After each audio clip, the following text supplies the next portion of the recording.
In 49 states, it's just basketball, but this is Indiana. Our two star players, Tyrese Haliburton and Pascal Siakam, put our team on their backs, and they just decided that we were not going to lose this game today. And that MVP is Pascal Siakam. First of all, shout out Indy, man.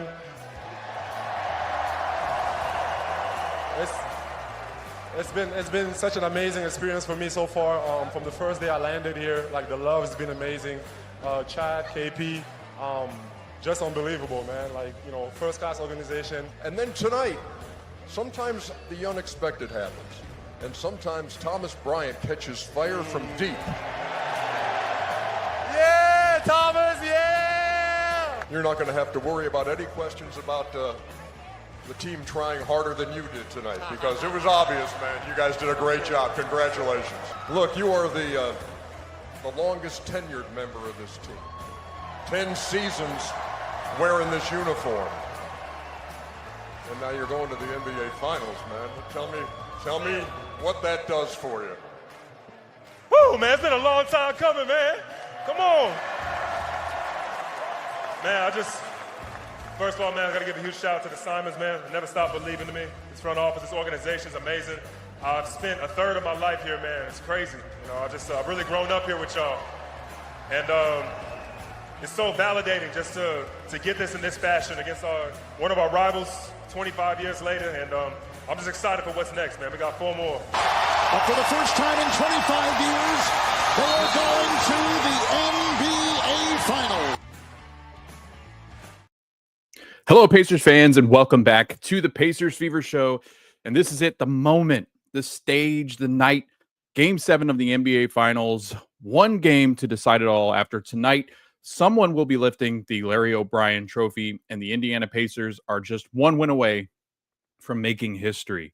This isn't just a basketball game. This is for the old school ABA Pacers, the Mel Daniels, George McGinnis, and Roger Brown era. This is for Reggie Miller and the heartbreaks and the heroics, for the battles in the East, the almost, the what-ifs, and all the fans who have waited for decades just to see their Pacers play in the finals and have a chance for an NBA title. Tyrese Haliburton and this young, fearless squad have the chance to do what no Pacers team has ever done before: win an NBA championship. From those who paved the way in Market Square Arena to the legends of Gainbridge Fieldhouse, it all comes down to 48 minutes in Oklahoma City.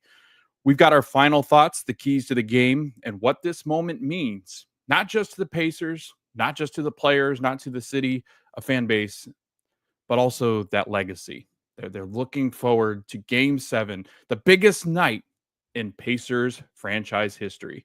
It all starts now on the Pacers Fever Show. Let's get into this pregame. Number 1, Oklahoma City Thunder versus the number 4 Indiana Pacers. That game will be tonight on June 22nd at 8 p.m. Eastern Time on ABC. And we have quite the show for you, as we will talk about all things that have happened over the last couple of days, catch you up on any news that we might have, and just talk about the Indiana Pacers in this game tonight. I know it probably helps some of you listening to this kind of move the time along. I know a lot of people had Sunday plans, weekend plans, going to church, going to see family, having some brunch, whatever it might be, whatever you're into. But we're just trying to pass the time, as 8 p.m. feels like an eternity away. It's only 8 hours away. I'm recording this, obviously. I'm live on YouTube. If you want to check that out, make sure to head over to YouTube and like and subscribe to our channel. I'm going to post this as a regular video and probably use it as a premiere, so that way it's about 3 hours long, so at least it'll kill some time leading up to this game. But I can remember back to the days where, and you know, I just played high school ball, but these late games, right, these 8 o'clock starts, they're brutal, especially for fan bases like the Pacers, where most of our games start at 7 p.m. So it's even an hour after what we're typically used to in all these games, except for tonight. And I think it was game 3 or 4 started at 8 p.m. But we're here, we're waiting for it. It's a long way away, but we will make it.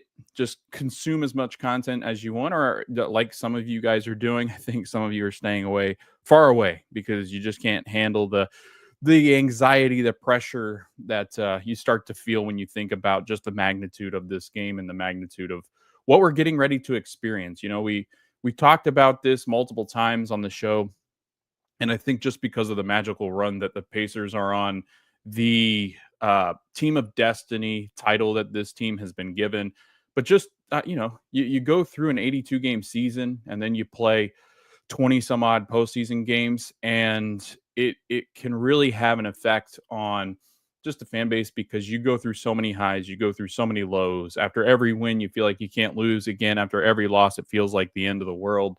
And we've reached the pinnacle. We've reached the last day possible for the NBA season. And I'm not sure, even when we were, and there were some people obviously that felt so confident in this Pacers team based off of what they did last year. I had the Pacers getting to the Eastern Conference Finals again. I didn't have them beating the Celtics. That was my prediction way back at the beginning of the postseason, but also throughout the season, just because I felt if Boston is healthy, they're still the team to beat in the Eastern Conference until proven otherwise. And now that they've been knocked out, even though they've had some injuries, there's a new king in the East, and that is your Indiana Pacers. They're waiting for their moment to shine on this big stage tonight. And I think that the more I've started to think about it, the more anxious I've gotten. But just honestly, I think we've got to also take a little bit of a step back. And I know a lot of people don't really want to do this because they want it to end in that storybook manner. And, you know, we've got a 50-50 chance of this ending the way that we want it to, right? But if you look back, I mean, there is so much. This will go down as the best Pacers season I've ever watched, and probably anybody's ever watched, just because this is the latest stage.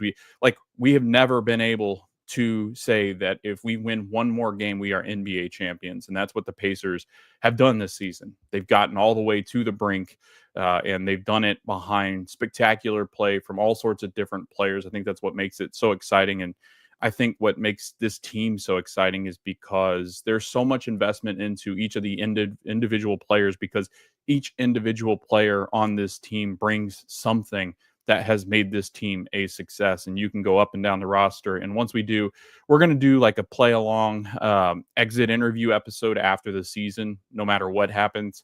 And we're going to talk about each of the players and just what some highlights from their season, and talk about the importance of their role with this team. And we always talk about that as far as starring in your role. I think I want to say it was Jefferson or Udonis Haslam that made that point of you want to star in your role. And I think it's really the first time I'd ever heard it. I know it's probably been a saying for a long time, but there is so much in this Pacer team where I think you love these guys because each and every one of them, you can point to moments throughout the year that you've just had a true appreciation and love for each of these guys. And it's a relationship, right? So it's two ways. You go in and out with the player. I think you've got moments where you're just like, what is going on with this guy? And then there's moments where you're like, I can't see us ever letting this person leave the team. So again, I think there's so much emotion wrapped up in sports, and the I guess the care and the love that you have for your individual teams. And it's the same way on the other side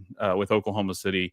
You know, they've got an MVP, they've got Shea, J-Dub, a budding superstar, I believe, Chet, a really good player in this league, and their future is very bright. And I think when you look at just watching this game, watching this series and this postseason in the last season, it's just been a true collection of great moments for everybody across the league, but even more so with our Pacers. I mean, there's so many moments we can point back to of when the tide changes and when the Pacers really become that team that we've been excited for the last couple of years, as they make the Eastern Conference Finals last year. They add Pascal Siakam, and truly Pascal came into his own with this team this season. I mean, we really didn't see this team really integrate Pascal, I think, to his most effective abilities, and you finally start to see that, I think. And as the season starts to turn over, Tyrese Haliburton has a second half that is an all NBA level, and that gets him on the all NBA third team. You see Aaron Nesmith become a great second 2B option, third option as far as his scoring. He was the second best player after the calendar turned over. But again, it's all leading up to this moment of Game 7, playing on the road with the chance, if you win this game, you win a title. And I don't think any of us had that down on our bingo cards. If you did, kudos to your confidence. But I certainly didn't. And I thought, there's a good chance that they could get to a moment where, they had a chance to beat Boston in an Eastern Conference Finals. But I never did think that we would get to this moment here. And against a team that has been historic in so many ways. I know that you've probably have heard this from every which direction about how great this Oklahoma City team is.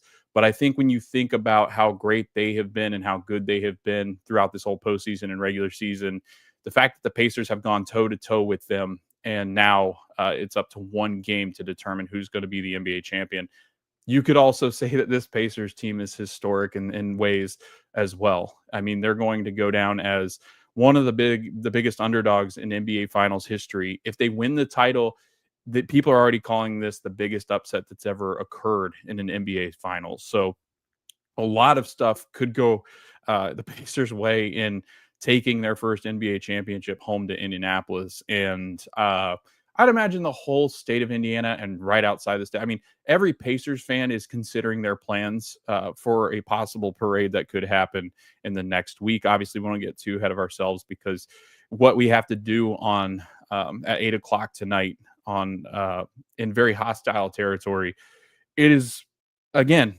I think many people considering it improbable that the Pacers walk off of a floor that they've not played well on and holding that Larry O'Brien trophy, getting back on the plane with their first championship. I think you've got a lot of people. I've saw a bunch of predictions from ESPN. It was 7-1 in favor of the Thunders, Thunders, plural, Thunder. And then I saw an Athletic post, which was really funny because there were 5 people leaning Pacers, 4 people leaning to the Thunder. And that was just a really fun graphic to look at just because of how the turntables have turned, right? I think is the fun little saying that they have now. So it has changed drastically, the opinion of what this Indiana Pacers team can do in the biggest series they've ever been in their franchise history. But also remember, the Thunder are playing in their biggest series that they've ever played in. And to be quite frank with you, and I hope they're listening to this, just how big this game is for them. We'll get into little nerves in there. But this game's huge for the Thunder because if they blow this is going to go down as the biggest choke job that has ever happened in an NBA Finals or even throughout the NBA postseason. Because, again, you had a historic team, one that people will consider, a top 10 NBA team regular season ever, even higher probably. And you lost it to a lowly 4 seed. I mean, come on. So I think there's a lot of excitement in knowing that. And we're going to get into so many of these things today. This show's liable to be pretty long, but I'm trying to fill as much time before this game happens tonight. And if you're in here live and you want to drop comments, go ahead and drop them. I can throw them up on the screen and we can talk about anything you all want to talk about. If you're joining, thanks for joining. This has been, again, let me know where you're joining from or where you're watching from or how you found the show, but also what do you think about tonight? How are we feeling? What are the vibes out there? I know it's probably a lot of nerves. I feel like off of that Game 6 win, there's some confidence in behind that as well. That's the best that this Pacers team has looked all series. And, they say momentum's not really a thing in the playoffs, but I will say I'm not necessarily one that agrees with that. I get that each game is a different chapter, but the way that the players perform, it's 100%. I think there's momentum. And when players, fade for a game, it's not necessarily because they lost momentum or confidence. Lost momentum or because they just forgot how to play basketball. It's momentum. I think that there's a lot in saying that, Miles Turner hasn't necessarily played as well in this finals, and that's kind of carried over from game to game. Tyrese Haliburton has had a hard time playing in OKC, and that's kind of carried on game to game. But you also had TJ McConnell, who's playing the best basketball he's played all season, and that's carried over from game to game. Pascal Siakam, his three-point shooting, not known is not known as an exceptionally good three-point shooter, but had a really good season shooting the three ball, and that seems to have carried all the way over into the playoffs.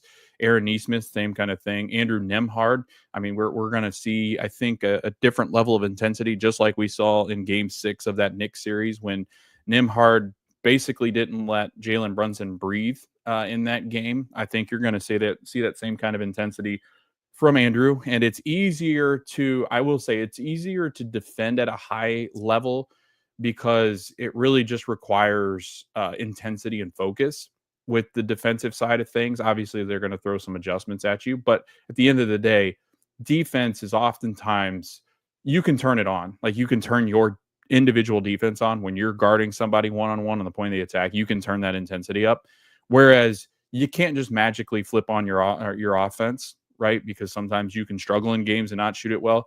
But for the most part, unless you get into foul trouble, you can turn on a different level of defensive intensity. And I think you'll see you'll see a Andrew Nemhard that I think you'll understand why it's called Nemhell at times, because he has been a game changer in this series. He has taken Shea's ability to create offense away. Obviously, Shea is going to score. He is the MVP of this league.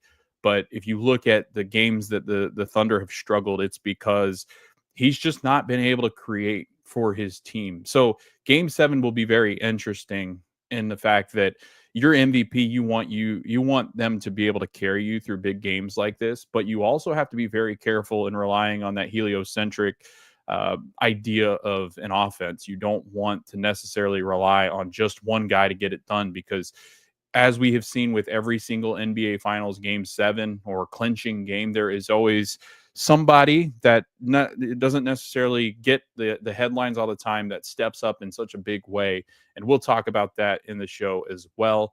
But again, I kind of just going on a tangent there. Welcome into the show if you're watching on YouTube. Again, we're at the Pacers Fever Show over on YouTube. If you want to like, subscribe, comment. What are your predictions for tonight's game, game 7 of the Eastern Conference Finals? No, that's not right. The NBA Finals is tonight at 8 p.m. on ABC. Remember, 8 p.m. It's not at 8:30. So if you tune in at 8:30, you're going to be very disappointed just because the game will be probably through the first quarter at that point, depending on how the officiating goes. But 30 minutes earlier tonight. I think it's a prime time window, and they moved that game. It'll be 7 p.m. Eastern time over in OKC. But 8 o'clock tonight Eastern time in Indianapolis, and the world will be tuning in because we have seen, I think it was like 14 different broadcast languages on the Pacers socials when they were talking about the Pascal Siakam dunk in game 6. They had different languages calling that game, and I think there were like 14 or 15 of them that the Pacers pulled, and there's even more than that. I think that everywhere around the world has been watching. I mean, I've seen comments from all sorts of different places. Saw a couple from Israel, saw a couple from Japan and China on other people's podcasts. So this is something that everybody is watching. And tonight, I mean, we've got our Pacer faithful over there in Australia that also watch. Shout out to all those guys and girls over there. They are enjoying some Pacers basketball. I think it's probably like 9 o'clock over there in the morning or something like that. It'll be like morning. Like, can you imagine waking up on Monday morning with your coffee watching the Pacers for an NBA title? That would just be absolutely crazy. I imagine that they're going to be skipping out on some work. But again, I think if the Pacers win this game, there's not going to be a whole lot of work done anyway on Monday. Even if the Pacers lose, I don't know if there's going to be a whole lot of work done on Monday, as the Pacers could be celebrating an NBA title. And then just think about that. I mean, like I said and alluded to, I think if a title comes back to Indianapolis, that whole state's going to show up to Indianapolis to celebrate a parade. I can't imagine what that'll look like, just because we've seen what other championships have looked like. Obviously, the Colts have brought back a championship to Indianapolis. The Fever have been champions at points. And then you look at the Indiana Pacers, and the Pacers have a great chance here to bring back an NBA title for the first time in franchise history. But let's get into pre-gaming. All right, we talked long enough. Again, tonight, 8 p.m. Eastern time on ABC. Doris Burke, Breen, and Jefferson will be on the call. You've got the officials for tonight's game they have been announced, and it does not include Scott Foster. So we are not getting a game 8 in this series. And I joke, but also it's funny that the extender is not in a game 7. They've decided to keep him home, which is interesting. I mean, that's a headline of itself. I think when you look at officiate, I think it said that he's had the most games ever called in the NBA Finals that is still an active ref, and he's been placed at home. So I do wonder if the league has listened because the crew that is coming are also people on his crew that were in the last game that this did not go well for the Pacers. And obviously, I don't want to talk too much about officiating because I just don't think it affects anything as much as people think it does. But if you look at it again tonight, there is no Scott Foster. So those that have complained about the officiating, there you go. The one guy you've had biggest beef with, he will not be calling tonight's game. I think tonight's game will be a relatively loose whistle. I don't think the NBA, and this is going to come down probably from the NBA, of them talking to their officials saying, let's let them play. Let's let them decide the game. Obviously, I don't think we need free throws deciding the NBA finals. It's already going to be probably a pretty ugly, grinded out kind of game, as most game sevens are. But I don't think that we'll see as tight of a whistle as we've seen in some of these games throughout the series. I thought the officiating throughout the postseason has been probably the best I remember it in a very long time. I feel like they have let the guys play in a more physical way, and that I think favors. Honestly, I know the defense for OKC has been good, but they talked about it last game. They said the Pacers just came out with a different kind of force that we've not really been accustomed to seeing in these last 6 games. So it's been a huge favor to the Pacers. I think that the officiating's been a little bit less tight, I guess you could say, in the postseason. I think that whistle obviously benefits the Pacers. But talking about Game 7, just a couple of notes before we get into the actual nitty gritty, the meat and the potatoes of the actual episode. Since the ABA-NBA merger at the start of the 1976 and 77 season, there have only been 8 winner-take-all games to decide an NBA title. Sunday night we'll see that number grow to 9 games when the Thunder host the Pacers and they square off in Game 7 of the NBA Finals.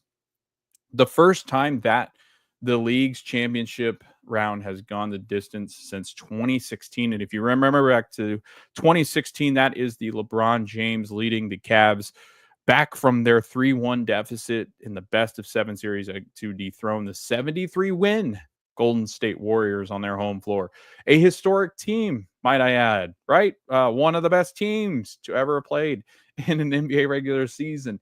Same kind of thing the Thunder are on right now. So maybe a little bit of foreshadowing there, I hope. So, but yeah, the Thunder, again, waiting for their first NBA title since they left Seattle for Oklahoma City 17 years ago. I imagine everybody in Seattle is rooting for the Pacers at this point. The franchise left the Supersonics history in the past. I mean, they don't celebrate anything of the Supersonics. They've pretty much isolated themselves from anything Seattle Supersonics, and I think that's a lot to do with the fact that it does sound like Seattle would be a destination for the next NBA team. But they packed up their stuff, left, and hopefully the karma gets to them in this game because we won a title coming back to Indy, including an NBA Finals trip to 2012. These Thunder. And a conference finals appearances in 2014, 2016. Oklahoma City had the 7th most wins in NBA history at 68 this season. It will be the 5th best team in terms of wins in the history of the sport if the Thunder can claim this year's title.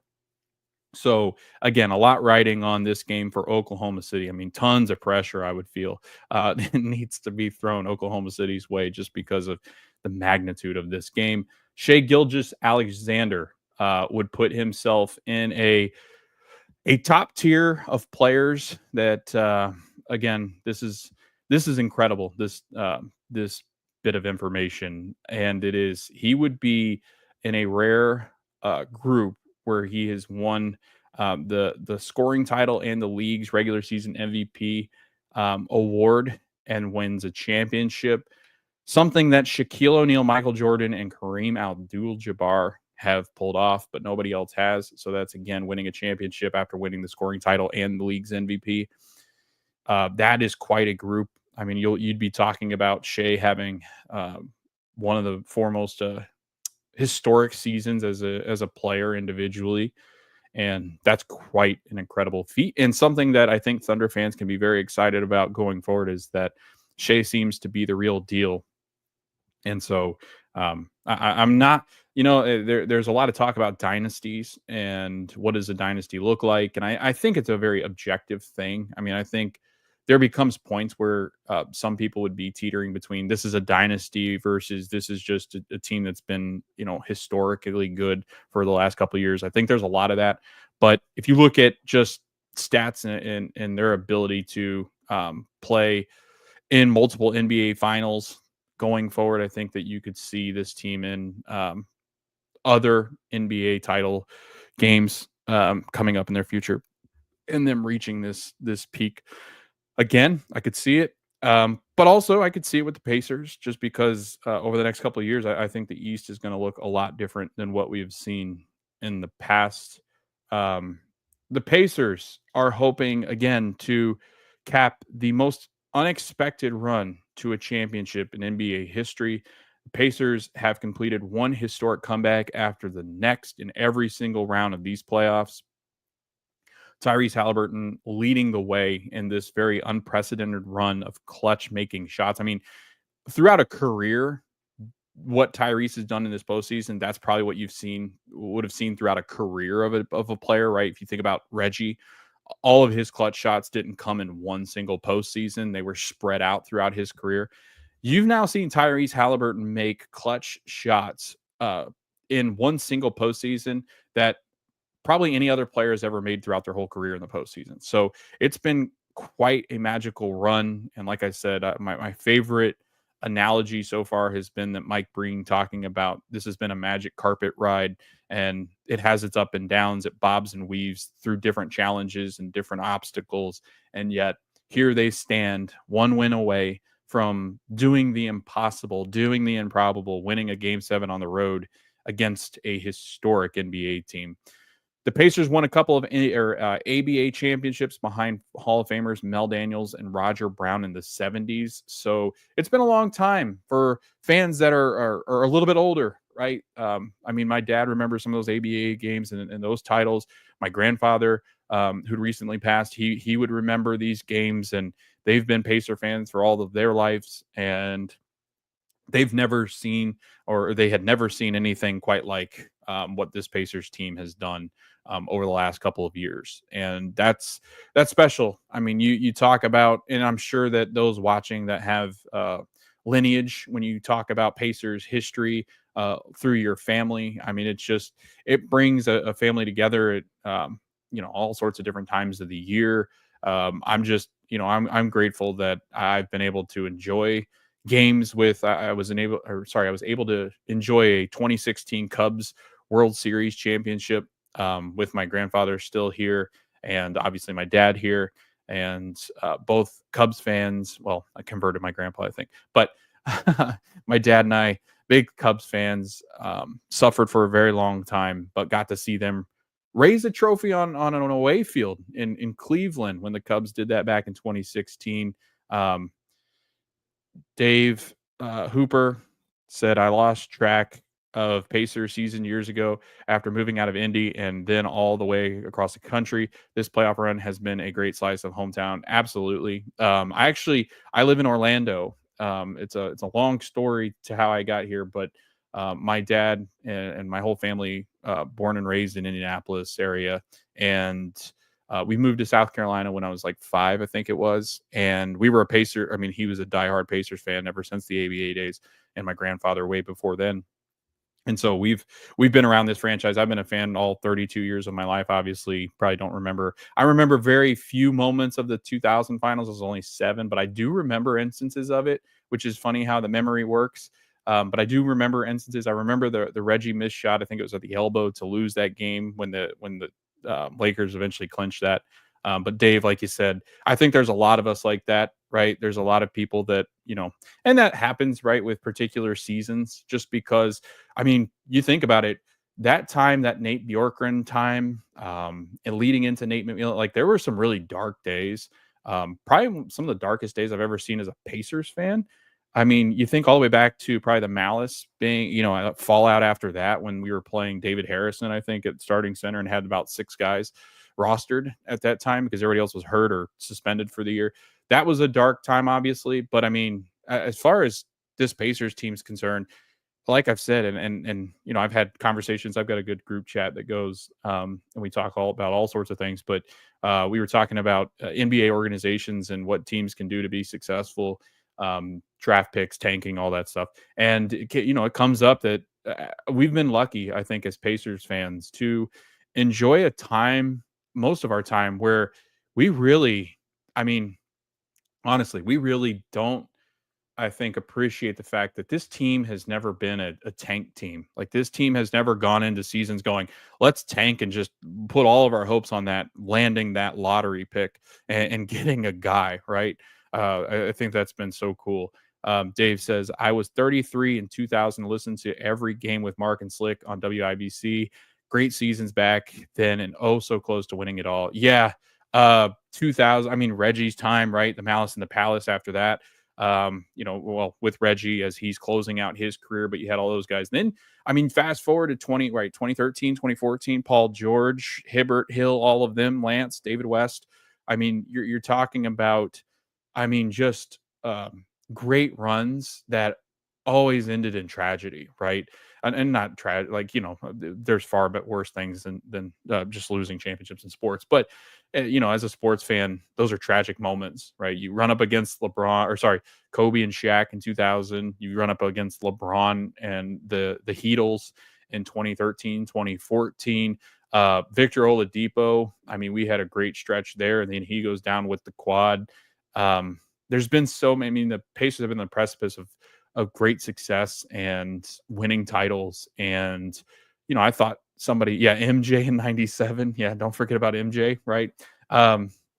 It's just, and like you said, a lot of fans, I'm only 32, so I don't remember a whole ton of, obviously of Slick and obviously Jordan and them. Slick, I mean, around for quite some time during my time, but again, I've always watched games with Denary. So, that's it's cool to see the different eras of Pacer fans, just because, I mean, my dad and my grandfather would speak often about ABA days and how special the Pacers were back then. And then you got, Slick and Larry Brown and then Larry Bird and Rick Carlisle. Like, it's cool how this franchise seems to go full circle. And it's been a lot of fun to enjoy it as, not somebody that's a brand new fan who only remember Paul George era or even the Victor Oladipo, TJ Warren era. It's cool to be able to remember and recall some of those. I mean, I've been to games where Reggie's played, Mark Jackson, right, Rick Schmitz, Sam Perkins and them, watching Mullins play, and then watching the Bad Boys, our version of the Bad Boys with Steven Jackson and Reggie. Brad Miller, Ron Artest. I mean, you start to get into those and against the Heat, and then some weird eras of like Sarunas Jasikevičius. You got to remember those, or the Peja Stojakovic era was a lot of fun. So there's just been some crazy moments in Pacers fandom history, but ultimately, like I said, I just appreciate this franchise so much. And I know we've got a little bit off target here, but it's always good to have people commenting live and talking about it and reminiscing. Because Dave, like you said, what we would give, right, to have Slick still here today to be able to enjoy this. It's cool that, I don't know if anybody's heard it, but I think they just recently, I forget who did the story. It might've been Scott Agnes or somebody just did a interview with Nancy Leonard.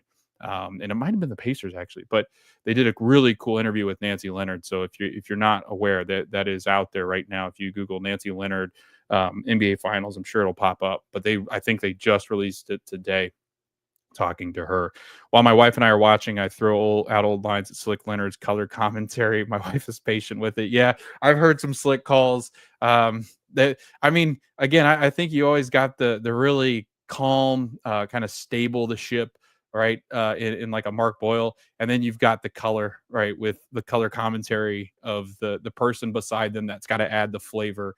You think about the television side of it, you think about Quinn Buckner and them, and it just, you've got that stable, steady ship, right, the ones that'll be legendary for a lot of their calls, but you always had the Slick Leonard reactions after Mark kept it, even keel, and all of a sudden Slick's blowing up over there and falling out of his chair and sometimes positive, sometimes not so positive about what's going on the floor. But yeah, that'd be great. Yeah, that a baby. Yeah, OKC misses a free throw, which they don't do a lot of, but yeah, that would be great. That a baby. Slick, I mean, obviously I wasn't old enough to remember a lot of it, but the whole Nancy Leonard and Slick Leonard saving the Pacers from being shipped out of town and just unbelievable. Part of me is selfish for them, obviously, to win the championship for everybody else, for our own personal gains here. But what it would mean for all these stories to come out, it'd be so cool to see what comes after this. Like, gosh, I can only dream of what a parade would look like, a Nancy Leonard car or whatever it might be. So yeah, let's get into Game 7. Actually talking about what Game 7s usually mean. They are not historically great games. They're oftentimes low-scoring affairs, and it'll be interesting because this is the first time in this era of NBA hoops that we've seen a Game 7. And with the way that things have changed, with how good these offenses are, even when they struggle, I wouldn't be shocked, obviously, if these are, it's a really close game over the 100 threshold. But I think it will be a close game because there's not been really a big margin between these games. I think it said that, 6.9s have separated, or 6.9 points have separated the Game 7s in NBA Finals. So that is a really small margin that I think will stand true in this series as well. I think that we do see a really close game. Obviously, it benefits the Pacers the more points that are scored. I think that you've seen the way that the Pacers have kind of bottled up OKC's offense. It's about figuring out their defense. I mean, that's honestly what this comes down to, is what can the Pacers do against this defense that seems to grow a different head when you head home to OKC? I think that's been the biggest challenge. But last 5 Game 7s have ended 93-89, 95-88, 83-79, 81-74, and 90-84 respectively. Not since 1988, when the Lakers beat the Pistons 108-105, has a team reached triple digits in a finals Game 7. So again, I think this final series has been historic in so many ways. I think we're going to add another chapter to that, just the history that it makes. And again, I think the more points scored, the favor lies with the Pacers. The Pacers haven't won a playoff game with fewer than 108 points, but they did just turn in their best defensive effort of the postseason in Game 6, where they only allowed 91 points. And the Thunder, meanwhile, have not done very well when they've scored 110 points or fewer. They are 1-6 in the playoffs when they've scored 110 points or fewer. So that will be something to watch. Obviously, that 110 threshold seems to be where the Pacers thrive. They have not lost a game yet when they've hit that 110 mark. So, and that's been throughout the postseason, and in the regular season, that was also a heavy favorite towards the Pacers. When the Pacers score 110, I think they've only lost a handful of games throughout the regular season as well. So that's where the Pacers are going to. I mean, that's a good barometer of how the Pacers are going offensively. I don't know if it gets to 110, just because this game, like I said, I think Game 7s, there's so much pressure. There's so many people that are going to get nerves and anxious and angry, and there's all sorts of different emotions that are going to come in this game for fans and players. I just don't see it being a high scoring game, but if it is, I think it does favor Indiana. Since seeding has began, and that was back in 1984, only one team seeded 4th or lower have won an NBA title, and that was the Houston Rockets, who were the number 6 seed back in 1995. Indiana has won 18 fewer games than the Thunder in the regular season, so this would be, in terms of regular season wins, the largest upset in NBA Finals League history. Dave says, I bet the OKC fans wish they had the Knicks or Celtics. Yeah, I loved, the Celtics. The Celtics fans love the Pacers because I think they understand. They're one of the only fan bases that understand how good this Pacers team is. I think every single other team, other 28 teams, are just have this weird vengeance they want to have against the Pacers, and Knicks fans are extremely salty. I don't think Knicks fans would have realized, if the Knicks would have gotten into this would have been a 5-game series. I don't think the Knicks quite understand what if the Pacers defense locked you up like that, imagine what this Thunder defense would have done to that Knicks team. That would have been brutal for them. It's the Bird connection too. Yeah, I think so. Yeah, I think Larry has a lot to do with that. I've always felt that way whenever the Pacers have gone up again because they've done that quite a bit where they've played the Celtics in the playoffs. I think it was back in Paul Pierce's day too.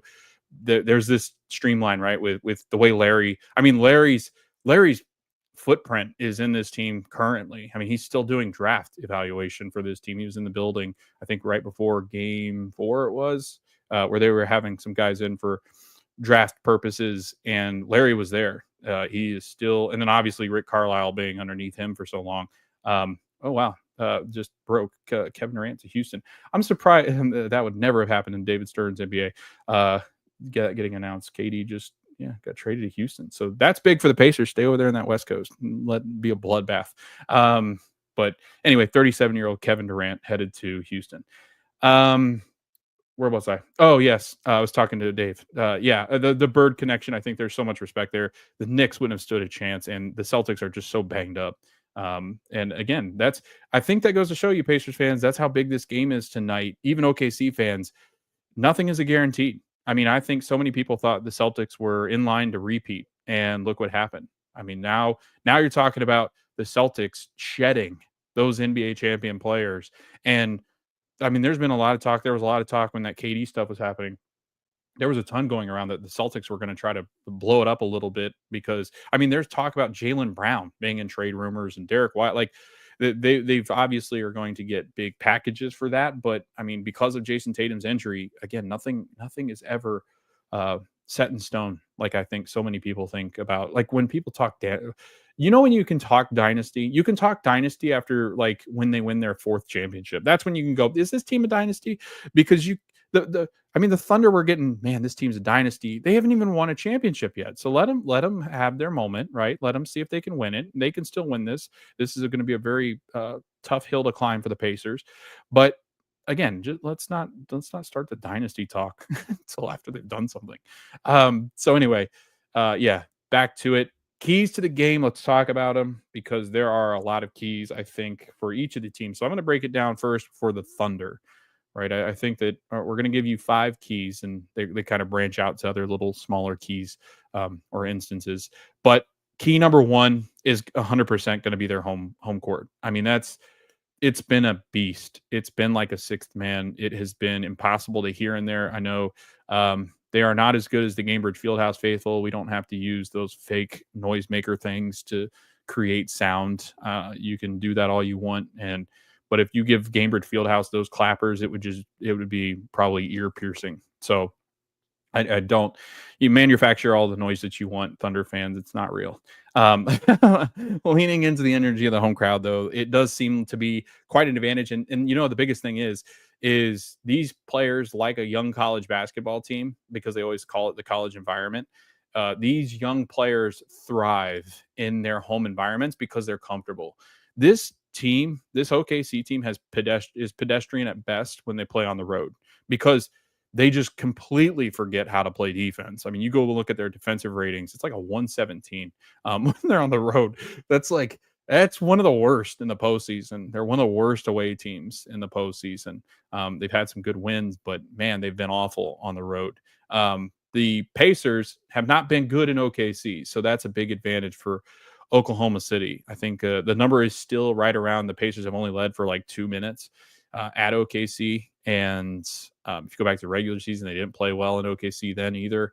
So it's been tough sledding there. I think it is really there are a couple things that this game boils down to. It boils down to the Pacers punching back at them as much as possible and not letting them get out to a 10-point lead early because that crowd can lift them up.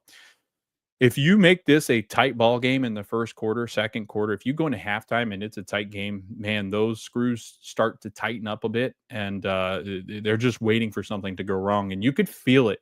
You could feel it when the Pacers got it down to 2 points back in Game 5. You could feel it in Game 1. I mean, there were even instances in Game 2 where you can tell that they want to explode, but they're very uneasy. They're very unsure of, and because it is a young team, it's really hard to put stock into a very young team because there's some growing pains that the Thunder still have to go to. That's why I picked the Thunder not to get to this point, because I felt like they still have some growing to do. And I think the road games are a true testament to that belief. I do think that it's a good thing they have had home court advantage. Let's just say that, because it has been a really rough watch for them to go on the road.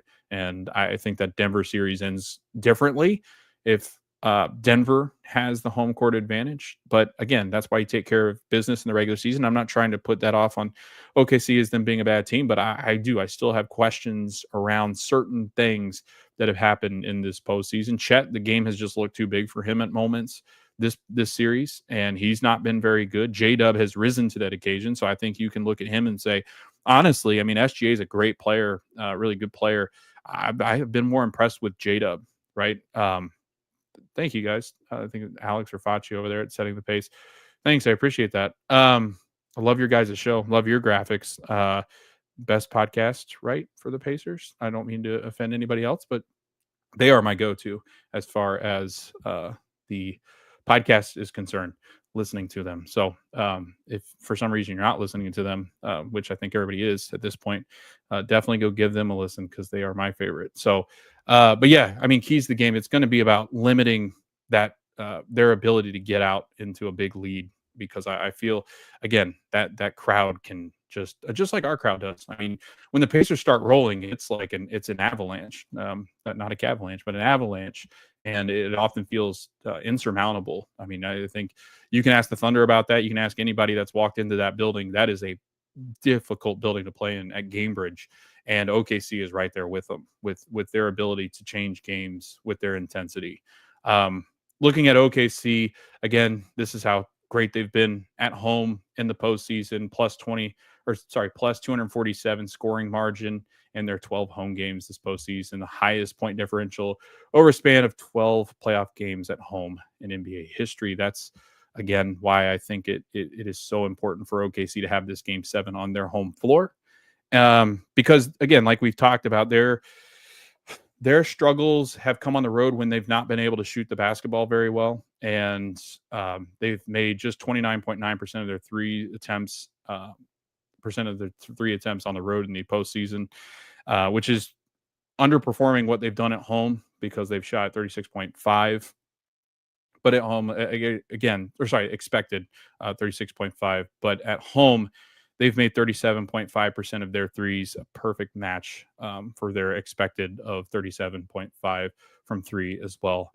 Again, hitting more threes at home has been their recipe for success, and we've seen, again, you listen to all of these other podcasts and they're talking about the exact same thing. SGA is going to get his. J-Dub, I imagine, is going to have a good game. Chet, jury's still out. I think he'll play better, obviously, at home. But you honestly, you look at people that I'm most worried about him, like Isaiah Joe, Cason Wallace, Dort. Like, is Dort going to hit the ceiling again with three and knock it in? Because those seem to electrify the crowd, because he's not been a great 3-point shooter. So when he hits them, it's like, all right, we get bonus Dort threes. So again, and then Aaron Wiggins, just a true menace. I mean, it seems like the Pacers always have these guys, right? Like Gary Trent seemed like that too, just an absolute thorn. Strus at times, right? It just feels like teams always have these guys. McBride, like, I don't know. They've got these guys that are just an absolute thorn in the Pacers side. It's never the big guys. It's always those random guys off the bench, the depth pieces that for some reason decide they want to play well against the Pacers. But that's huge. I mean, they're going to need that. They're going to need their role players to be big. The second key, I've got defensive pressure. I mean, obviously, the defense has been the game changer at OKC, because I was listening to Zach Lowe. He made a really great point. He's like, man, if you look at how good the defense has been in with OKC on their home floor, he goes, because that's how great they've been. Like, that's been the reason why they've had this huge margin of victory in each of these games. It's not really been their offense. Their offense has always ended out with the same outcome, like, 100, 110 points. Like, that's right around where they get into that range. So there's nothing more that you're expecting. Like, their offense isn't a truly potent offense. It's got SGA, the MVP. It's got Jada butting into a second superstar, whatever you want to call him. But outside of that, I mean, they rely heavily on somebody getting hot. And, this is something they talked about too on Zach Lowe's podcast, was just the fact that it is interesting. Dagnall has not had a true lineup that he's leaned on. I mean, you look back at game 6, how he starts the second half. You look back all the way to game 1 when he's making changes before the series even starts. It's incredible to me, just because imagine, could you imagine the outrage of Pacers fans if Rick Carlisle was shifting around his rotations and lineups as much as Dagnall has? And I think that's something that Mark has realized, because yesterday in his press conference, he said that, they asked him how it feels to go up against Rick Carlisle, and he said humbling. I think that's awesome. Could you picture having a head coach that is in the head of another head coach so much?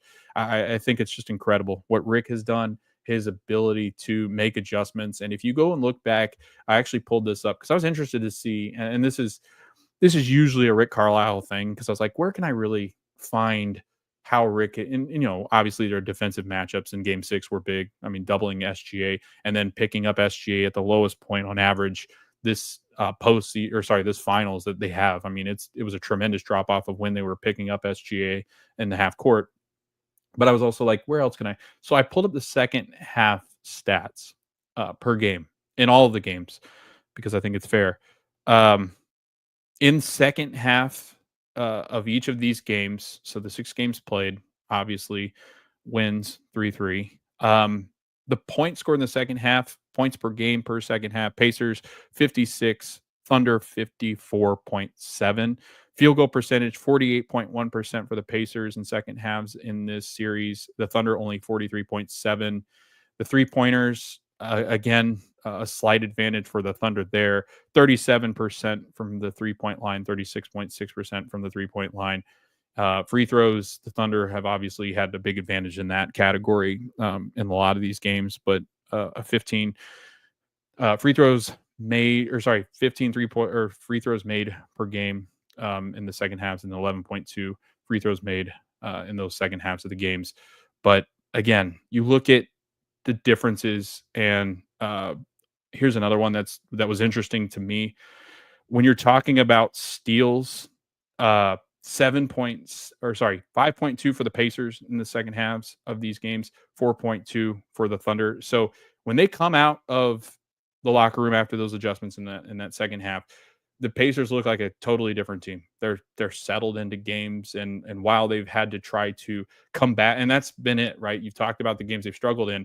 They've had to come back. They came back in game 1 after struggling in the first half. They came back in game 5, almost win that game miraculously. In the second half, they come back and storm the Thunder, and then the Thunder finally put it away. But this is a second half team. Throughout this series, the Pacers have been better and have really controlled the games in the second half. I mean, you look at all the breakdowns, it's really been that first quarter we've struggled with.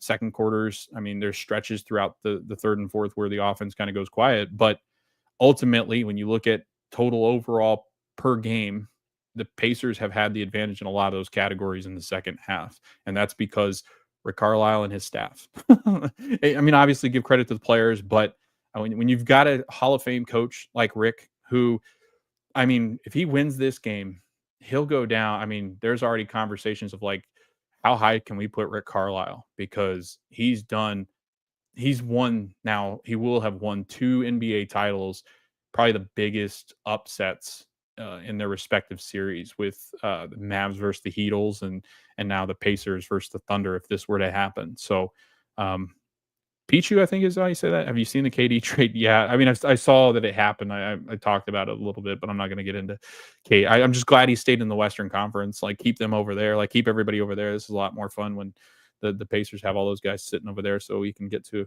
where we need to get to next year and the years following. But yeah, I didn't see the trade. I'm sure it's a massive trade, but I didn't see any of the details. So if you want to put the details down there, I can read them. But I'm talking Pacers, and that's funny. Like I said, I don't think David Stern would have let. He's probably rolling around in his grave because of the way they talk about. You need that. What was it? They put that moratorium on the NBA of like, you can't announce these things during the finals because it takes away, which I don't know. I don't know if it does or not. But anyway, obviously it does. We're talking about it. So defensive pressure, again, the turnovers. If I had to point to one thing, it's going to be the turnovers tonight. So if you're trying to figure out tonight what you should be watching for to see how it's going for the Pacers, it's going to be the turnover battle, because I think if the Pacers limit their turnovers, they've got a fantastic chance of winning this. So we'll see what happens, but obviously different things happen. But I think that's the big key. If the Pacers are under that 13 mark, I would put it at 13, 14, then I think they'd feel okay about what they're doing. But they've gotten to some really dangerous games against this Thunder team. If you keep it in the single digits, oh my, like it might get ugly for the Thunder. Pacers are averaging 109 points per game in OKC, despite the turnovers. So there is that. And the Thunder have 13 steals per game. I think a loss will... Dave says, I think a loss will be tougher on OKC. Pacers would still get the respect from fans and a pat on the back, but OKC will have to add the bright pink as to their... yeah, I don't know what... I think it'll be a massive loss. Again, like I said, it would be... if you want to put them historically as one of the best teams, you got to also talk about if they lose this championship, it is one of the most historic collapses / losses in an NBA postseason ever. So, I mean, look at the difference between what people expected the Thunder and Pacers to be, and right there you have your discussion point for why they're historic in the way they've collapsed. Offense has to show up for the Thunder. The Thunder are averaging 117.7 points per game in OKC, 43.4% from the field at home, and 39.8% from three at home. So they are a better shooting team. The threes, I think, are going to the Pacers have to be able to help on Shea, help on J-Dub when that is needed. But I think a lot of it's going to come down to those guys, right? Those role players, if they're able to hit some of their threes, and that looks a lot different on their home floor. They've been able to do it. So that's a reason for concern for the Pacers, is that their supporting cast does show up. So you've got to be able to match them, or at least eliminate some of that ability for them. Number 4 key to the game for the Thunder, J-Dub and Chet. That's going to be a big one. Obviously, what can those two do, because they are vital to what the Thunder and their offense looks like. J-Dub, 24.2 points per game in this series, and he looked like a bona fide superstar the last time out with that 40-point game in Game 5. He was a minus 40 for Game 6, so let's hope it looks more like that than the 40-plus game. I don't think he has a 40-point game in Game 7, so I'm not sure we really have to worry about that aspect of it. I would be shocked. And if he does that, then they deserve it. But again, I don't see that happening. And I just feel that as bad as Miles' offense has been in this series, Chet has been just a non-factor in most of these games because of Miles Turner's defense and his physicality, which is crazy to say about Miles, because we're not really on here ever talking about, man, Miles' physicality is what changed the game. It's more so of like, once you get into a guy's head, you can live there. You can have a space there. I think Andrew Nembhard has probably guarded Shea the best anybody's guarded him the whole year. I mean, you could make an argument as to Andrew Nembhard is, while Shea is still going to be the MVP, he has caused Shea to think about things more so than anybody else has. KD for Jalen Green, Dylan Brooks, number 10 pick, and 5 second-rounders. He stayed in the West. I'm fully confident Indiana can make a deep run. Yeah, no, I agree. I think Indiana. So that's the trade for KD. It just popped up. That's a lot, obviously, to give up for a 37-year-old. But I mean, the Rockets have to feel like they're one of the teams that could challenge in the West. I just don't know how. I don't know. That'll be a weird. That's a really weird team. But anyway, KD, he has a tendency to destroy teams more than he helps them. What else? Oh yeah, Chet. Again, Miles Turner. I think it's just has been a nuisance. And you could tell early on, I think it was game one. I mean, he would try to do that same thing where he was very successful in Denver. He looked like the arrival of a big three combination in that Denver series because he was taking Aaron Gordon to the house. And he was tremendously successful in scoring in that Denver series. But I also feel like Denver doesn't really have as much besides the 6 players they play, and you just wear them down. And Chet is quicker than the bigs that they had. And defensively, I think that they struggled with Chet, and Holmgren was able to take people out of the dribble and flush it. Well, Miles doesn't really let you do that. Like, Miles is a great rim protector, and he is again, I think that game one where Chet just kept missing those shots he normally makes, I think it just, and now I think there's been 3 or 4 total blocks on the 3-point line from Miles on Chet. And that's a demoralizing block. If you've ever been a shooter, like you've ever been a shooter and you get blocked on the 3-point line, that's always like, oh gosh, how am I supposed to get this? How am I ever supposed to be successful? They're blocking my 3-pointer. Like, that's never good. And then number 5, clutch minutes for the Oklahoma City Thunder. It's also going to be key number 5 for the Pacers when we move into their keys of the game, because it's been a difference maker. So we're going to combine these right here. The clutch, and I've heard so many people talk about this, get them to the clutch, and it's true. The Pacers have been a lot better, and what they defined as clutch, obviously, in those minutes that are highly contested games, when games are within reach. The Pacers are 9-2 in clutch situations. They've won 9 games in this postseason out of the 11 games played in the clutch. And the Pacers field goal percentage in the clutch, 46.2%. From 3, they're 36.7%. They are number 1 as far as wins are concerned in those clutch moments. You look at points in the clutch, the Pacers have scored 9.9 points in the clutch moments. And then if you look at the Thunder in their clutch games, right, and they're in clutch situations, the Thunder are 3rd in the NBA, 6-4 in this postseason. They've played 10 games in the clutch, and obviously they're a team that does have huge margins of win, but they have played some games in the clutch, and they've actually shown their youth here. So they're 6-4 in the 10 games they've played clutch situations, 45.2% from the field, 35% from the 3-point line. They're a 78% foul shooting team in the clutch compared to the Pacers' 83.9. And then points in those clutch situations, 9.5 for the Thunder. So the Pacers have been the better team in clutch situations. And, this is something that people pointed to when they were picking this series, but, obviously a lot of them did not take stock into that too much, because they picked Thunder in 5, Thunder in 6, Thunder in 7, Thunder in 4. But the Pacers have been the much better team, because I really do. They've been a lot more clutch situations. Obviously, they've had a lot more of those heroic comebacks. And the reason why I'm bringing this up, the clutch is a big thing. But in a game 7, 48 minutes are clutch.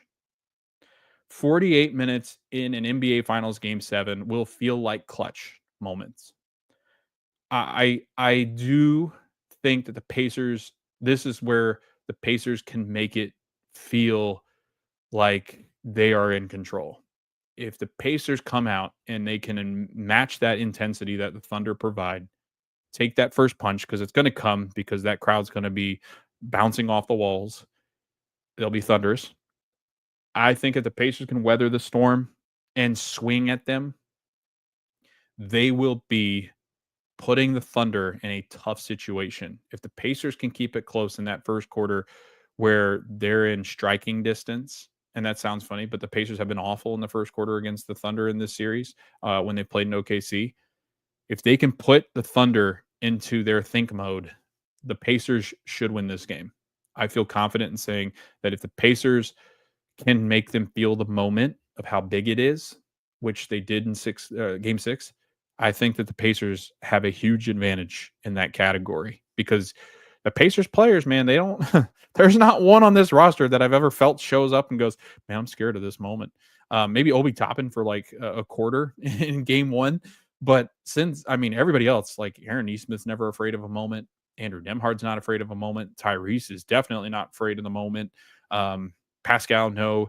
Miles, I think, is going to come out with great intensity. Like, he knows what's on the line. He's been the pacer the longest. I think this game means a lot more to him, and it means a lot more to a lot of people. But I think you could even take him to a different level just because of how long he's been there and how much he's been able to weather that storm. The crowd will be so quiet tonight in the fourth quarter. The crowd will be so quiet tonight in the fourth quarter. You'd be able to make a phone call from your seat.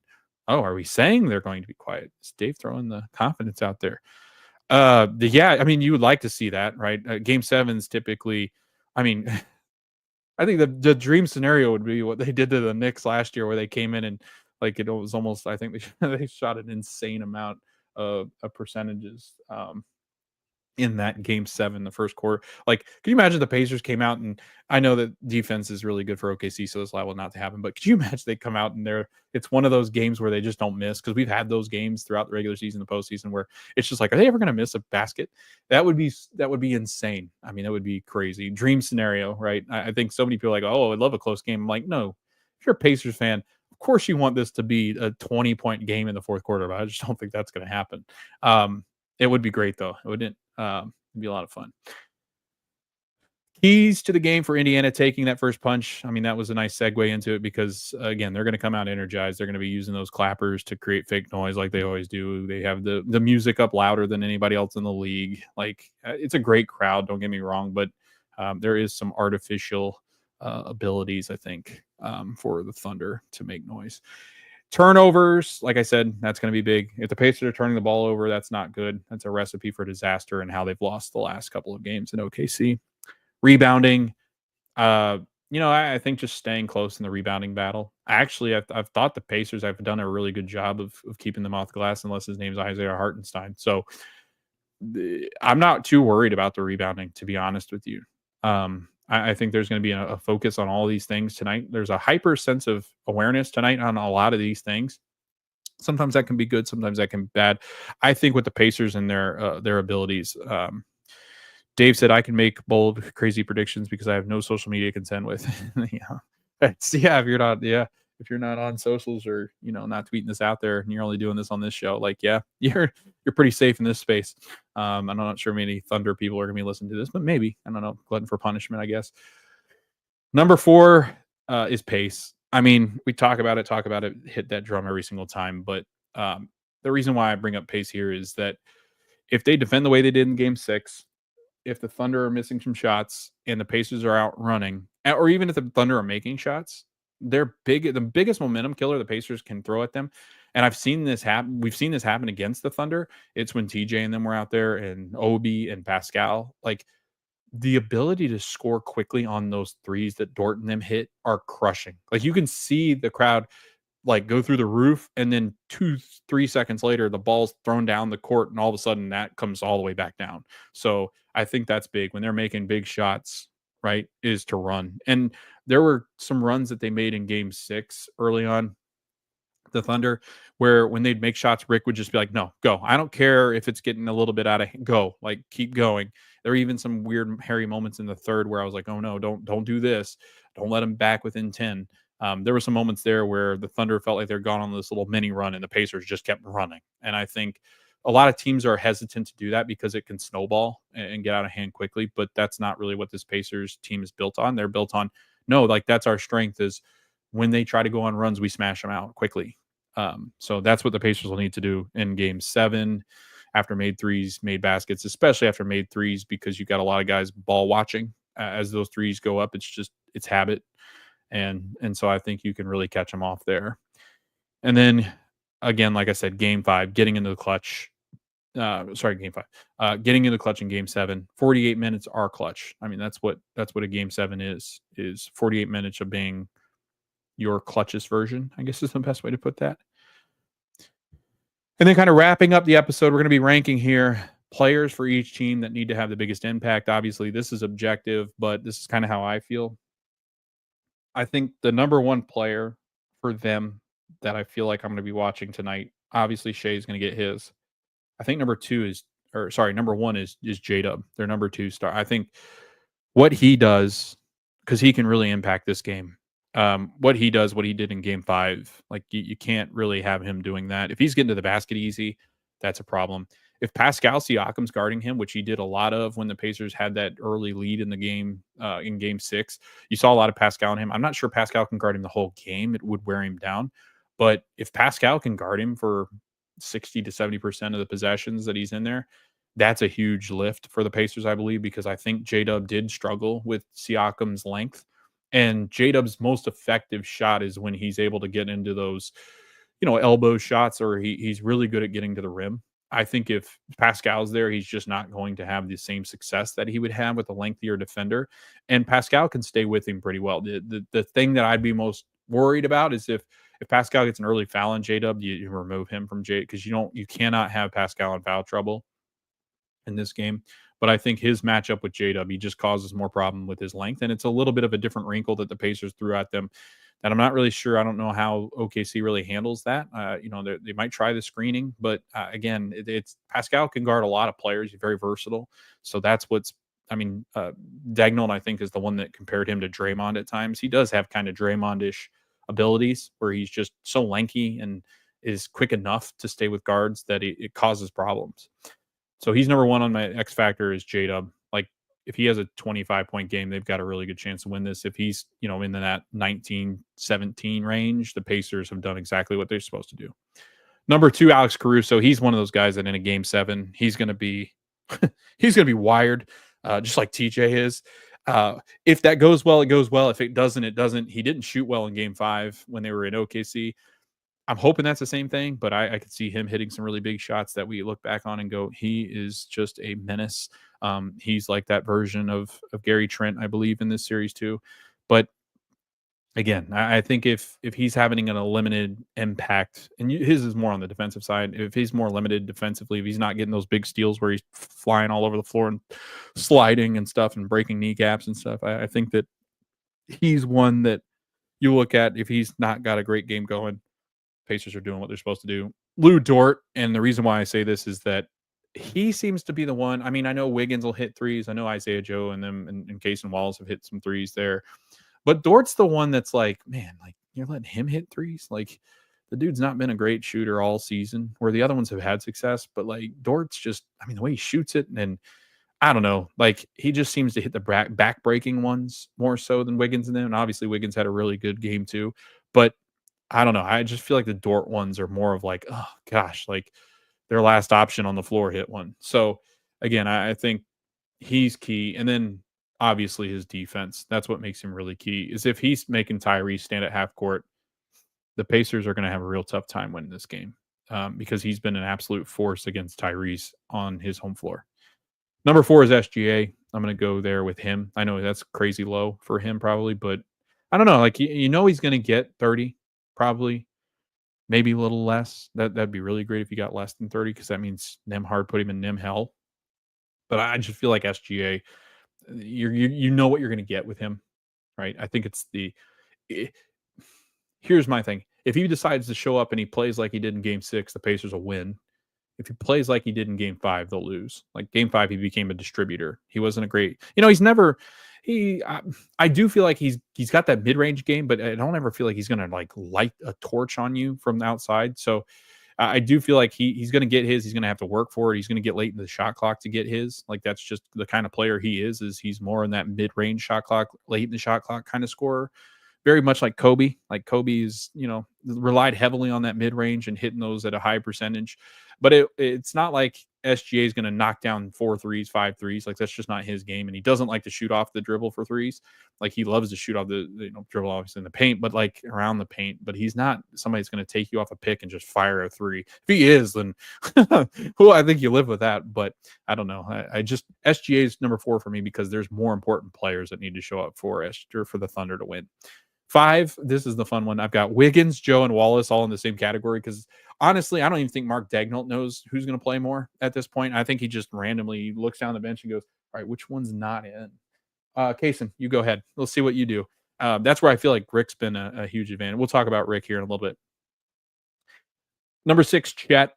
Again, I think he and Miles have just kind of negated each other's effectiveness. I don't know what it is about those two, or what they've been drinking, or what kind of Gatorade they've got going on. But man, they've both struggled tremendously offensively.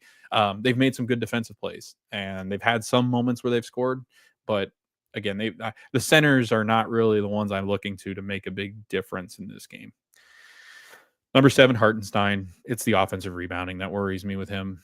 Nothing more. Honestly, nothing more. I don't think he really adds anything offensively that's too great. I don't think he does anything defensively that's, something you're like, oh man, Hartenstein changed the game defensively. Like, he's just not that kind of guy. He's a very good offensive rebounder, and he'll get those little ugly looking floating things that he throws in there.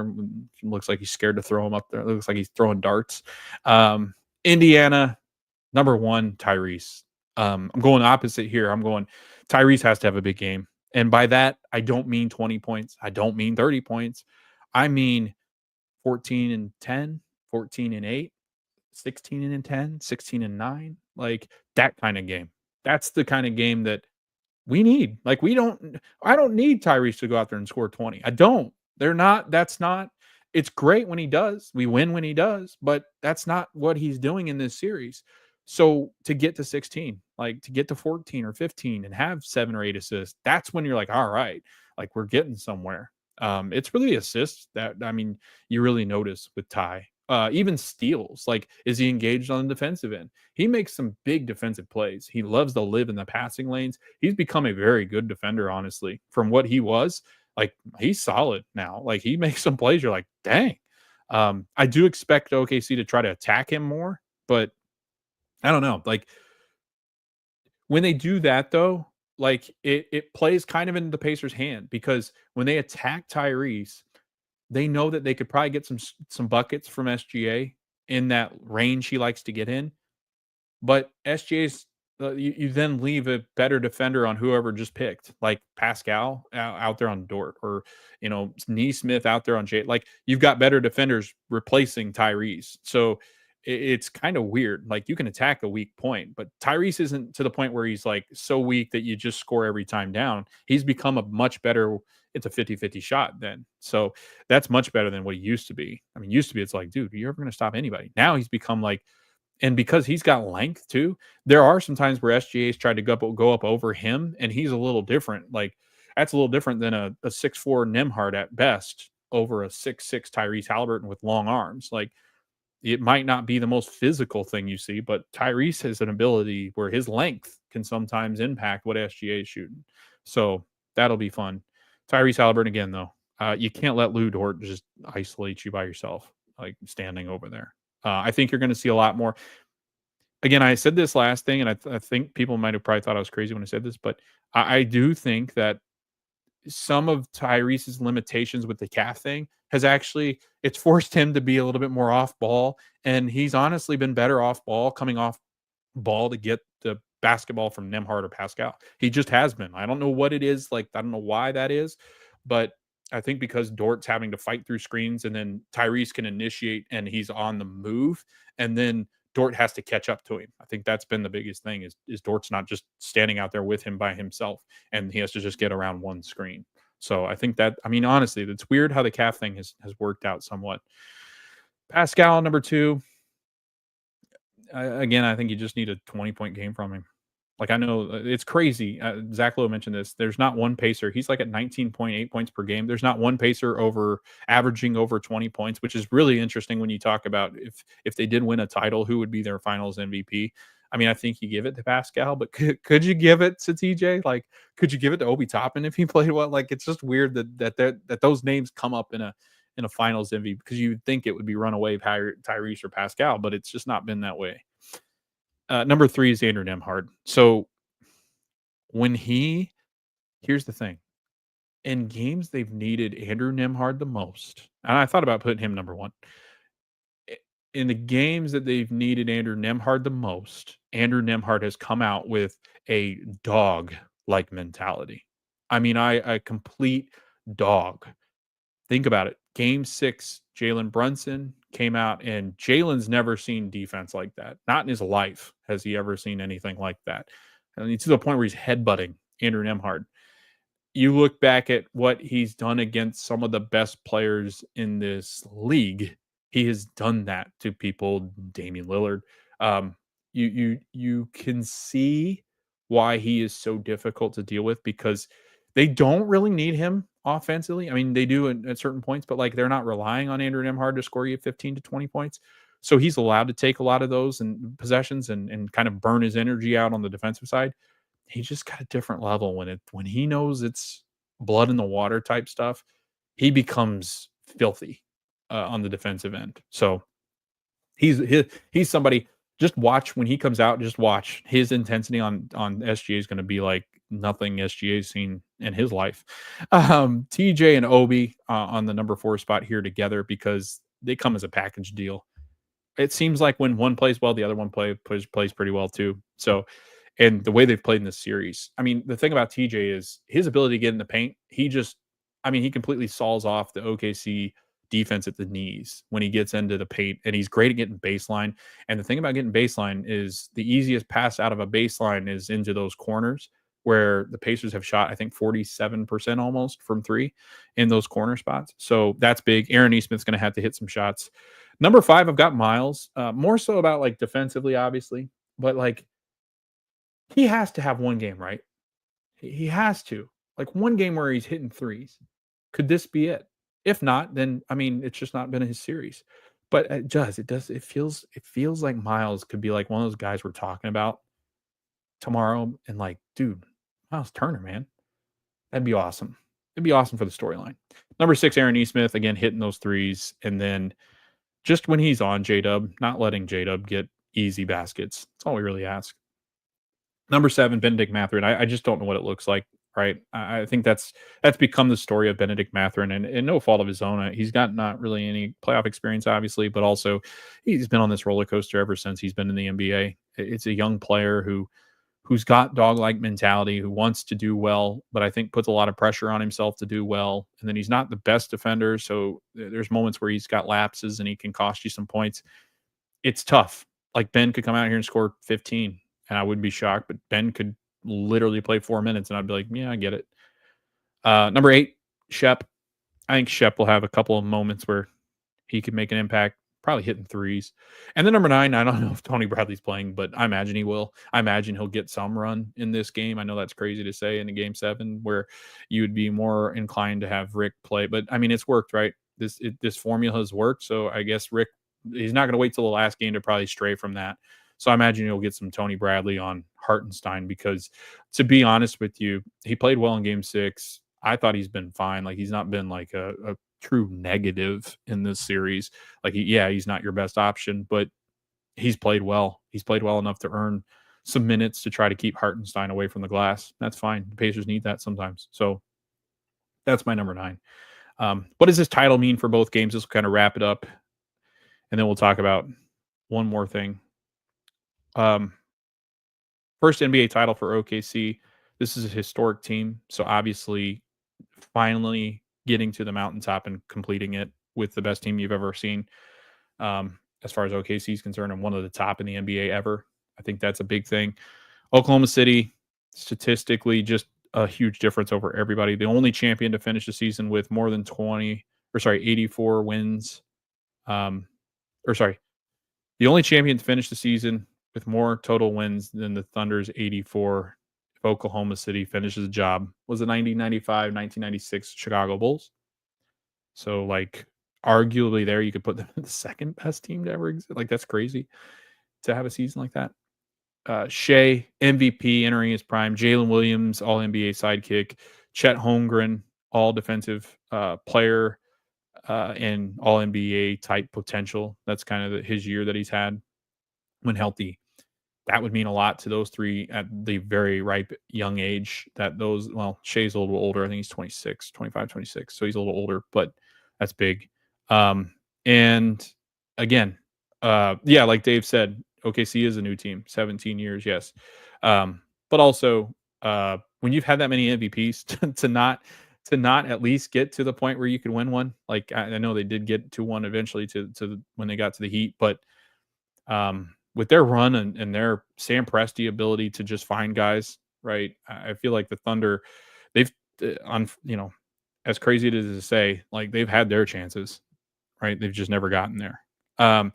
Whereas Indiana, like you said, Dave, like, Indiana's been around for a long time, right? So Indiana's had way more opportunities, has gotten way more history, way more story to their history. And this would mean it means more for Indiana, I think. OKC is going to have more opportunities. I truly do believe that when you've got an MVP player like SGA, you're going to have other opportunities. Now, do you ever get to an NBA Finals again? I don't know. Like, that's never promised, but you would think, right, with SGA, the way that he's played, they're eventually going to see this again. Indiana, again, I would love to make the case that they're going to see this again coming up soon, but you never know, right? Crazy things happen. So here's what it would mean for Indiana. Biggest upset in NBA history. Indiana entered the playoffs as the number 4 seed, right? Again, the only other team below that was the number 6 Rockets back in 1995-6, I think it was.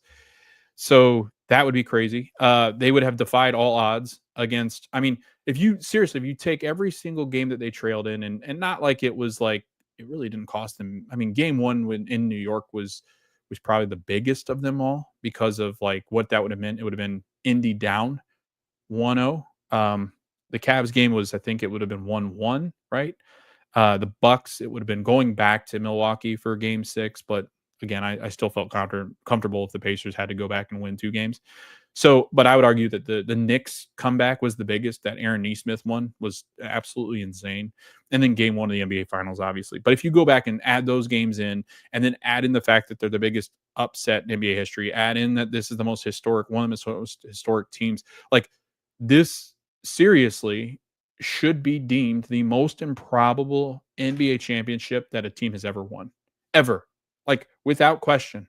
And for decades, that this should be, unless some team is able to somehow replicate what they've done, this should go down as the most improbable that's ever existed because of all the things they've done. Starting 10 and 15, right? I'd love to know the numbers of teams that have started 10 and 15 that have gone on to play in the NBA Finals. Probably pretty low. So I think that's it.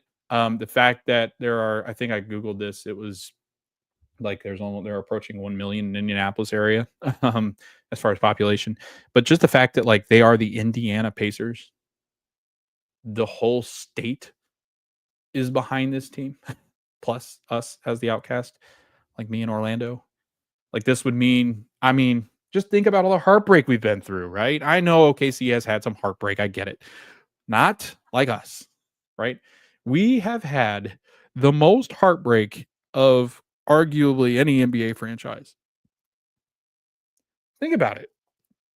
Our 2 star players who could have been in MVP conversations, and Paul George and the way Victor Oladipo was becoming a monster. Like those 2, and then Reggie. And you think about these guys, right? And you're just like, the things that they've had to run up against, and finally the Pacers have a chance in an NBA Finals. It would mean so much more for Indiana. It really would. And I'm trying to remove the bias behind that, but I just can't. Like I know what it means. I understand OKC's side of it, but they'll get there again probably. So let us have it. So I don't know. It feels like it's so much more, doesn't it? It feels like we're one of the only, there's not very many teams left that's got the no title mark on them. We're one of them. And I mean, especially teams that have been around long, like the history of this, embrace the bias. Yes. Embrace the bias. We get a shirt that says that, embrace the bias, go Pacers. I feel like we would like, that's, what do Alex and Fauci call him? Screaming A. Smith. Like he embraces his bias and he's on national television. So why can't I? Exactly right. So, it'd be historic. I well up thinking about it. I mean, I get chills thinking about it. I'll be a wreck tonight if they win it. I'll just say that right now. Like, you want to see a lot of grown men cry? Have the Pacers win. You will see a lot of grown men crying, or in women. So, I think about this too. Like, I think about like the 8-year-olds, the 10-year-olds, the 12-year-olds out there that are like this is their first real memory of the Pacers, and this is like their first time watching the Pacers, And you're just like, what? Like, you got to the last 2 years, you've seen an Eastern Conference Finals run, and you've seen an NBA Finals run where the Pacers have a chance to win a title by winning one game. Like, lucky, man, lucky. Dave, tears of joy tonight. Count on it. Oh yeah, like again, like I was talking about early in the show. I'm a big Cubs fan. In 2016, they won it, and I mean, 108 years. Like, there's no other drought like that. Obviously, I'm not 108, but the fact that like what was I? 2016. I was 2016 was what, 9 years ago? Yeah, 9 years. So I was like 23, I think 24. I've never cried really over. I remember I cried when Reggie retired. I remember that. That was heartbreaking watching that. I was young, like I was younger that watching him. Trying to think of other sports times, like Paul George. I didn't cry, but I was like, when he got hurt, that was probably the most devastated I've ever been as a like hopeful. Like, all of a sudden I'm like, man, the Pacers are right there. And then in that summer, and then I remember reading David West tweet, like, are you kidding me? Like, you got to be kidding me. To watch that go down in flames, that was rough. That was really rough. 2016, like I said, with the Cubs. So I've seen my teams win a game 7 before on the road. I'd love to see another one. It always seems that way, right? And that's another thing. I think Scott Adkins tweeted this. The Pacers won, I think it was it 3 ABA titles? But anyway, every title that they have won on the road. The Pacers have. So, could you imagine, Dave? I know you're there, so that's why I say Dave in particular. But imagine this Pacer team winning on the road in that crowd. I can still get emotional thinking about John Elway's first Super Bowl win. This one's for John. Yeah, that's a big one. That's a big one. I think with Colts fans too, right? Back when Peyton won his, like that was probably a moment. That's another good question. I think 1070 the fan with James Boyd, Mark Mark Dykes and Jeff and Kevin Bowen. They were talking about, does this supplant a Colts Super Bowl title? And I'm not a Colts fan. Shockingly enough, I'm not a Colts fan. That's a fun story. But yeah, would this take over a Colts Super Bowl with Peyton? I personally think so. I mean, it's the Hoosier state, right? We're living out the Hoosiers. In fact, I kind of want to go watch. I'm probably going to watch that movie after I'm done recording this. But yeah, this is Hoosier-esque, like the movie. I mean, this is a basketball state, right? 49 other states, it's just basketball. But this is Indiana, yes, because of the history, absolutely. Yeah. And like you said, the Colts coming over from Baltimore. I know there was a lot of mixed feelings about that, and that kind of has my dad was a big Dan Marino fan. He liked to root against the Colts because then the Colts come from Baltimore. Colts arrive. It's more fun to root for Dan. Dan never won, so that's not been as fun. The Dolphins have sucked ever since I've watched them, but yeah, no, this is cool. This is a lot of fun. I know a lot of Hoosier fans have had some happy memories with the college basketball team there in Bloomington. I am a Hoosiers fan, but we've had some success there, not with the football team, but just thinking about it, like the state in general. I mean, the state that I would say owns the beginning of basketball. I mean, I know the New York people will say different, but like, come on, we are the state that created basketball, and the reason why it stays. But I think there's not really any other state like that would love a. I mean, everybody in that, like I said, everybody in that state would be at a parade. So I'm really excited about this game. The last thing I want to mention, I'm not going to predict. I think Game 7s are just so. I feel good. I can say that I feel really good about the Pacers going into Game 7. I think the defense, how OKC plays defensively, is ultimately going to decide what happens in this game. If the Pacers can handle them and stay out of the turnover game, they'll win. If the Pacers can limit their turnovers, I think the Pacers win the basketball game. I think that's ultimately what it comes down to. another reason I feel very confident about this, and I think we got to mention it, is Rick Carlisle, right? Is what does he have up his sleeve? He's got things up his sleeve. I think Mark Daigneault, a young coach, great coach, has not been good in this series, I don't think. And I think he kind of realizes that, because when he says that he's been humbled, I mean, you don't often hear a coach say that. Um, Rick's probably got like a thick binder of Game 7 situations that he can throw out there. I just think Rick's that kind of guy. Like, Rick's that kind of guy that's like, all right, here's one more little thing I can throw in there. I'm not sure it's predetermined what he's going to do in those situations, but like, he's got a knack for, like, he goes like, I would love to sit with him and just be like, love to see the time where he decides, all right, this is what we're going to do. If I was coach, I'd say to the team, what are you guys doing here? You're not supposed to be here. But since you are, I guess it's time to go out there and kick their ass. Yeah. Oh, yeah. I think that, and they've asked Rick about, I can't talk, Rick, about that. Right, Dave? And Rick has said, and this staff has said, we've not ever really needed to say anything to this team. Like, this team's just got that thing, right? They've got that. And I think it's because of where they come from. Honestly, I think it's where not one of them, Dave and fans, not one of them, not anybody on this Pacer team has ever been thought of as like, oh yeah, they are star level talent. Like, this is gonna. Every single one of these players has been doubted to the point of, like, knock them out of the league doubted. I mean, look at him up and down the roster. Obi Toppin, no minutes in New York, they give up on him.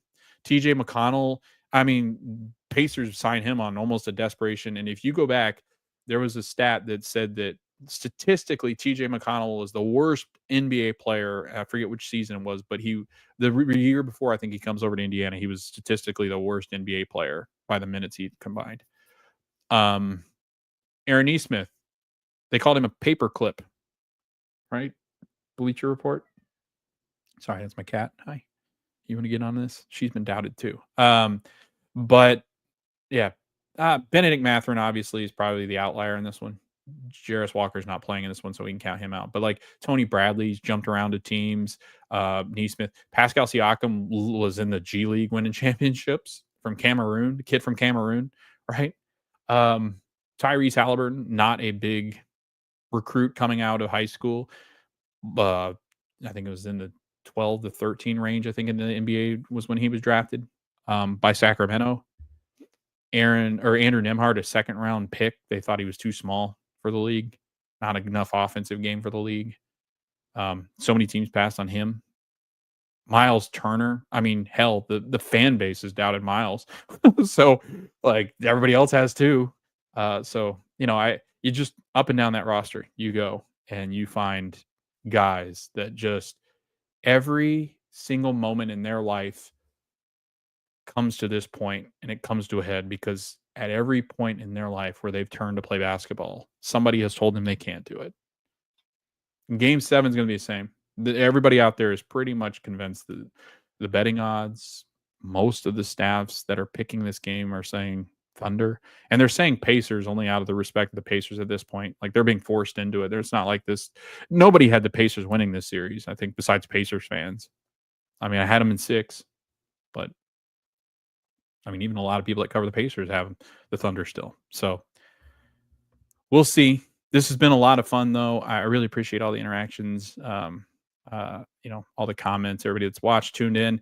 Again, we're just trying to pass time until this game. So I'm actually going to download this video, re-upload it. So this video will pop up again. It's just a rewind of me doing this. But I wanted to do it live because I wanted to see if there was some interaction. So Dave, again, thank you so much for subscribing and following along. This has been a lot of fun. And we'll be on here regardless, talking about how this Game 7 ended. And then we'll be talking also about the off season and all the things that are coming. We'll do some exit interview type episodes. I mean, obviously I'm not gonna be talking to players, but I'll go through probably each player and talk about that. But again, Game 7 tonight, drop some final predictions. What do you think happens with the Indiana Pacers? Are we going to be coming home, I guess, to Indianapolis with a Larry O'Brien trophy. We're going to be coming home empty-handed. Do you see this season as a success if they lose it tonight? Obviously, I think the answer is pretty resounding yes, but I know some people out there that are probably like, no, I expected a title. So this is disappointing. I know the players probably will think of it that way, right? And that's another reason I've got some confidence is that every time that this team has been doubted, every time that this team has been told, no, you can't do it, they've done it, right? They've done it. Big win or respect from the league for a game run or for a great run. Yeah, like they'll be talked about, and honestly, I don't see any other team besides maybe some big trades. I still think they and the Cavs back and forth between who's the favorite next year, and I still think they're better than the Cavs no matter what they do. So that's my personal opinion, but I mean, I think with some of the flexibility the Pacers will have, be able to trade some stuff, maybe add another player, maybe sign Miles Turner, go into the luxury tax because it sounds like they're doing that. So yeah, both are a win. Respect and a big win would be, again, like I said, we will be talking about this. We will still be talking about this Pacer team every time we talk about the NBA Finals. We'd love to talk about it like it ended with the Pacers winning it, and there has never been a bigger surprise to anybody. And again, like I said, I got confidence in the fact that like if this truly is the team of destiny, we might get what we want tonight. Is SGA guaranteed to be Finals MVP if OKC wins tonight? That's a good question. Yes, I think because of his performances in games that they've won. I know J-Dub is like if J-Dub had a really good night tonight, I could see maybe some conversation. But ultimately, those writers, I mean, look at the team. They're not where they are without SGA in this finals. He just does so much. Yeah, I mean, I think he's guaranteed, right? I think he's guaranteed. Now, if you ask me who is the Finals MVP if the Pacers win it, I would still put money on Pascal to win it. But I'm not kidding when I say that Obi Toppin and TJ would be would be in a conversation, which is bonkers to say. But I could see it. Like if TJ came out tonight and scored 18 again, could you imagine? There would be conversations of like, should we give it to TJ McConnell? Be nuts, right? But yeah, I mean, as far as the game goes, I think you got to feel good about going in tonight. Trying to think if there's anything else I want to really add. I don't think so. It's been so much fun. I mean, I'm trying to appreciate every moment of this, and tonight I won't appreciate it if we lose. But I think tomorrow and in the weeks to come, I think thinking back on this season, I think it'll be just so much to really reflect on and appreciate about this team. And then moving forward, I mean, we're in a good spot. And obviously, you're never promised to get back here again. And I get that. But also, this is a team that I believe could do it, that could go back to back, that could come back, that could get to a title again if they don't win it here. Like, I do believe that Tyrese Haliburton is going to be a mainstay in Indianapolis. I don't think he's going anywhere ever. OKC fans are more nervous than we are. Absolutely. You know what's weird is that you hate to say this, but like, you ever felt like you were playing with house money in a game set? It kind of feels like it, right? Like it's weird to say that, but like it also there's a lot more to lose, I think, on the line for OKC. And that's also why I think their players are going to come out. And SGA, that was one of the more interesting conversations he had yesterday at Media Day and the game before, after game 6. He had talked about how they look jittery. That's not good because from game to game, that just won't go away. I get it if you're going home, but like if the Pacers push them just a little, if the Pacers get a lead in the first quarter, those fans are going to get really antsy because they were all but a lock to win it.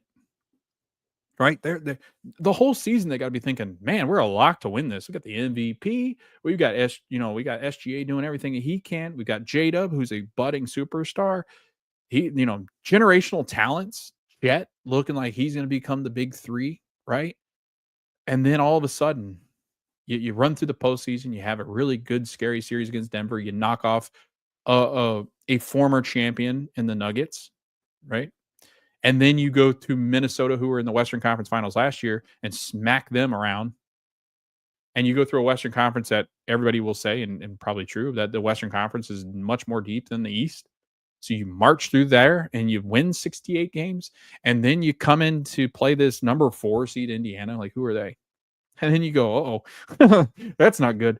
Because the Pacers truly in this series, I feel have now had 2 opportunities to win a title. I thought game 4, they had an opportunity there, and then tonight they'll have an opportunity. So they've had 2 opportunities to win a title in this series, where the Thunder, right? The Thunder have had one real shot, because game 6, they were awful. They weren't beating anybody in game 6. They weren't beating that Pacers team in game 6. No matter if the Pacers had won game 4, like Pacers had won, like I had no confidence that the Thunder were going to win game 6. None. So we will see. I think it's going to do it for me on this episode. If you're not following us over on socials, if you got socials, we are over at the Pacers Fever Show, where we'll be live tweeting as much as we can during the game, but it's been harder and harder as the more anxious I've gotten. But we're the Pacers Fever Show over on X, on Facebook.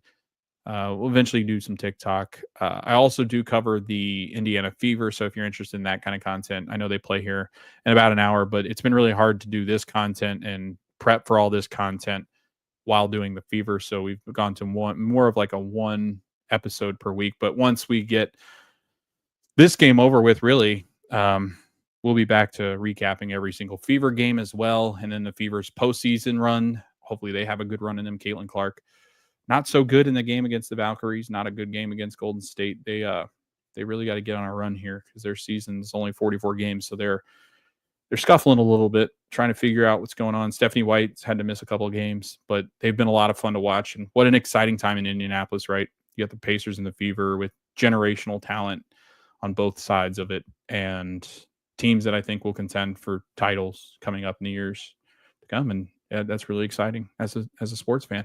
So looking forward to that.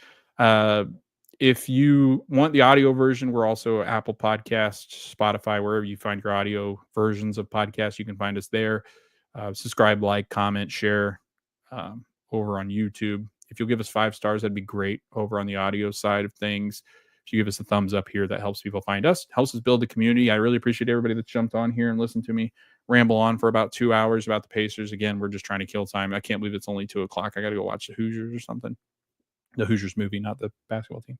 But yeah, I'll probably go watch them, and then the Fever and Cubs. They're all playing here. So some things to do to keep me busy, but all I'll be thinking about is the Pacers. But again, thanks for watching. Thanks for listening. We hope to see you guys next time with the Indiana Pacers as NBA champions. Let's go get it done. Let's see what we got. This will be a lot of fun. Hope to see you guys soon, and hope to see you guys as NBA champions.